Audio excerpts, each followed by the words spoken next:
Maybe. Yep, we're rolling. So we're gonna talk a little bit about this is remember they call them lessons, and we're gonna start this lesson.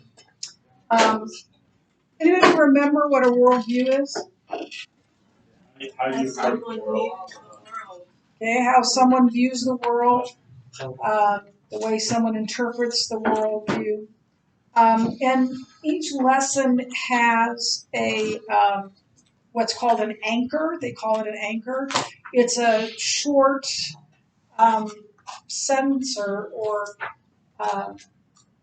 few words that talk about what is the kind of the crux of this lesson. And so we're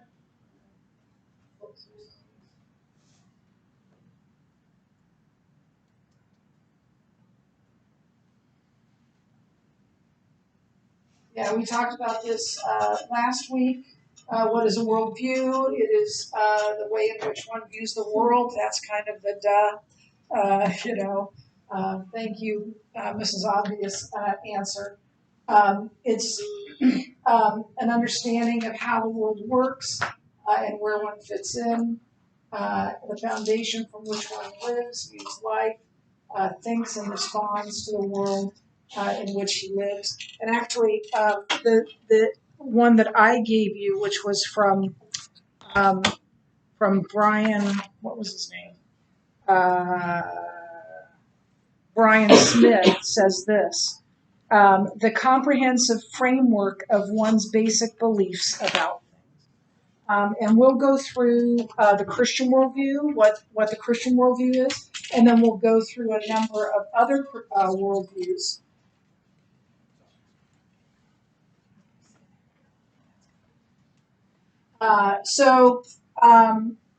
That's what a worldview is. Now, every week there's, not a week, because sometimes last longer than a week. With every lesson, there's what they call an anchor. An anchor is just a short, I just told you this, a short sentence or a few words about what the lesson is about. So the anchor for the Christian worldview is the way God views the world. So a worldview, one thing that a worldview does is that it helps people answer the big questions of life. Now, we talked about this last year, and the questions are similar. They may be worded just a little bit differently, but they're similar to the questions we talked about last year. One is from where did I come? How did we get here? Is another way of putting that. If you have a Christian worldview, you're going to say, well, we're made by God for God, right? But if you have any atheistic sort of worldview, then we were a big accident. And so where do we come from? Why is there such a mess in the world? Everybody agrees on this, right? All you have to do is read the paper or walk down the street or get in a car and drive and have someone cut you off. You know that this place is messed up. It's not perfect. None of us is perfect, and the world isn't perfect. So why? Why is it that way? And of course, the Christian worldview is going to say something differently from any sort of atheistic worldview or non-theistic worldview. What hope do I have? In this life, or do I have hope beyond this life? And then, what is my purpose in life? Why am I here? What am I supposed to do? And then, what happens when I die? So all of those questions are answered by your worldview, whatever that worldview is.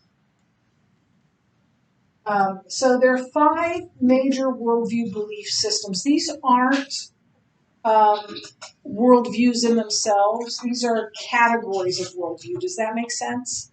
So the first one is theism. Anybody want to tell me what theism is? Yeah. Yeah, so it's a belief in a personal God. And so that doesn't make it, I'm not saying this is a Christian worldview, right? Because there are theistic religions that are not Christian, correct? Yeah. What's one of them? Islam is now the worldview of Islam is going to be different in some ways to Christianity, but it's going to be the same in some ways as well. What's the other one? Yeah, Judaism. So the Judaism and Christianity and Islam are the three religions that are theistic. They believe in one personal God. And then humanism or naturalism. Um, Humanism and naturalism are very similar terms. Humanism kind of dwells on people and how people are treated and the worth of people and that sort of thing.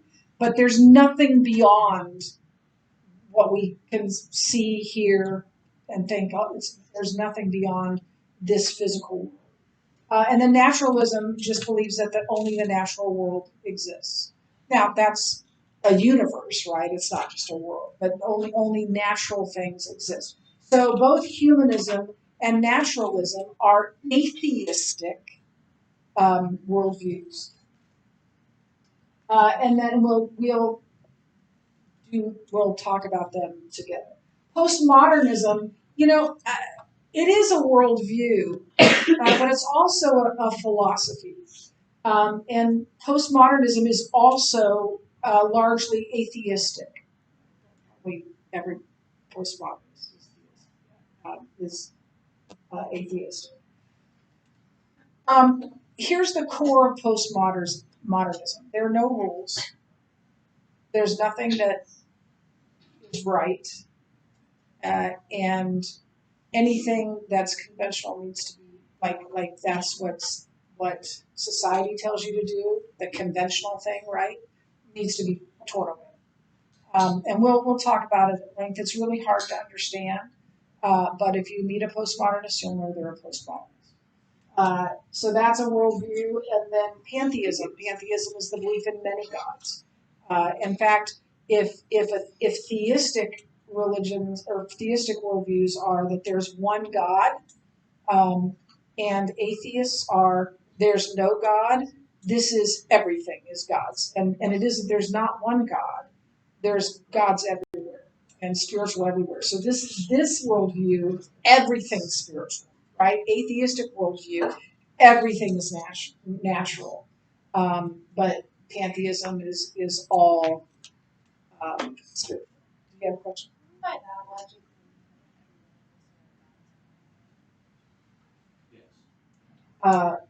Are a god to themselves, but they just don't recognize that as people can have gods that that aren't really gods or not God. They're not God, but it's what rules their life.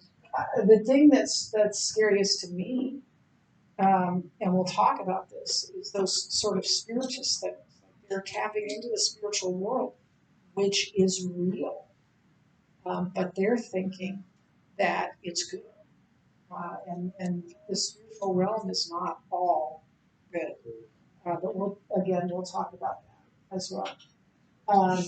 Oh, I'm sorry. I was just describing spiritism. Pantheism is everything's God. Everything is God. Yeah. They're very similar. But everything is God. So, yeah, and spiritism. So we'll talk about theism a little bit. We already mentioned this. So the three theistic religions are Christianity, Judaism, Islam. What they have in common is they both believe in one God, one overarching, only one God.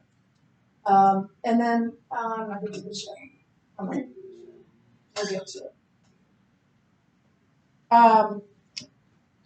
Let me see.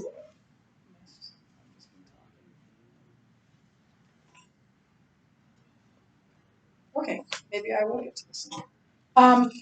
So I'm going to draw that on the board, and we're going to talk about it. Some people call it the worldview triangle. I like to call it the worldview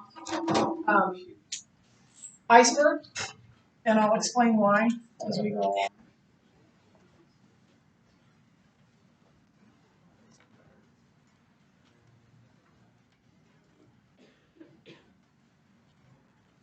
So this is the foundation of someone's life. Everybody has a worldview. You may think you don't have a worldview. You do. Everyone has a worldview. Everyone has some sort of understanding of the world that their life reflects. And it's the foundation of that person's life, whatever that worldview is. So everyone has a worldview. And then that's going to be one of the anchors. And the worldview determines that person's values. What you value is based on your worldview. So you already know good parts of the Christian worldview, believing that you were made by God for a purpose, and that purpose is to glorify Him, right? And to do those things that glorify Him. Then are you going to value human life? Yes, you are. Are you going to value other people? Yes, you are.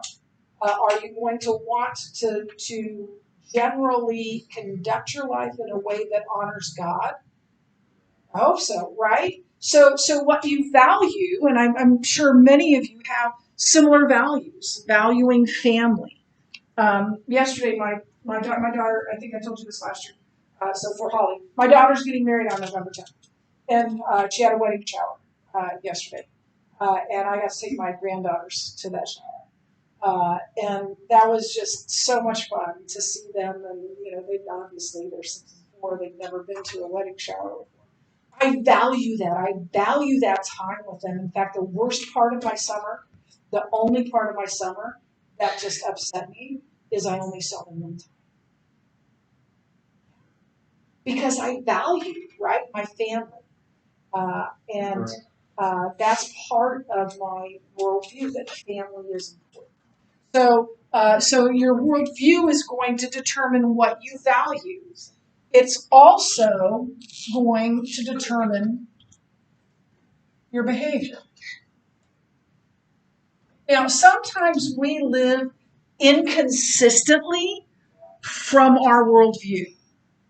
And our worldview tells us that's because we're all messed up due to sin, right? So, and I'm sure that's true also for the other worldviews, that sometimes they don't live consistently. But generally, right, we're going to live out of our worldview. Now, why do I not call this a triangle and I call it an iceberg? What do you know about icebergs? Yeah.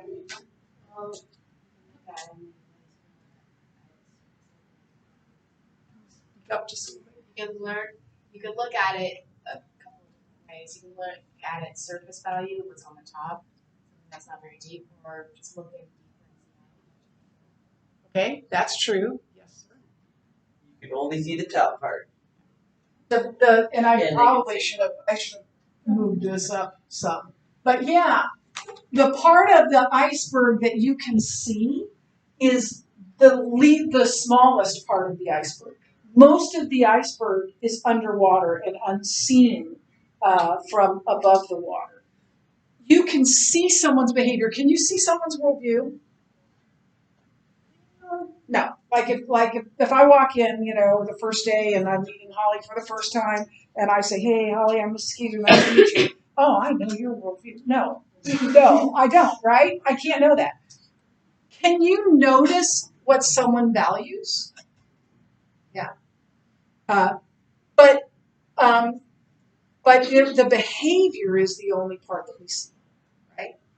But all of it flows from the worldview, and we can surmise by behavior what people value, right? And we can surmise from behavior their worldview. But the only part of it that's seen is the behavior. So we're going to stop here. Then we'll get full on tomorrow on the Christian worldview. That's where we'll start. The reason we start there is that we need to know what's true and right before we can begin talking about it. Okay? So that's it for today, and we'll pick up here tomorrow. Great.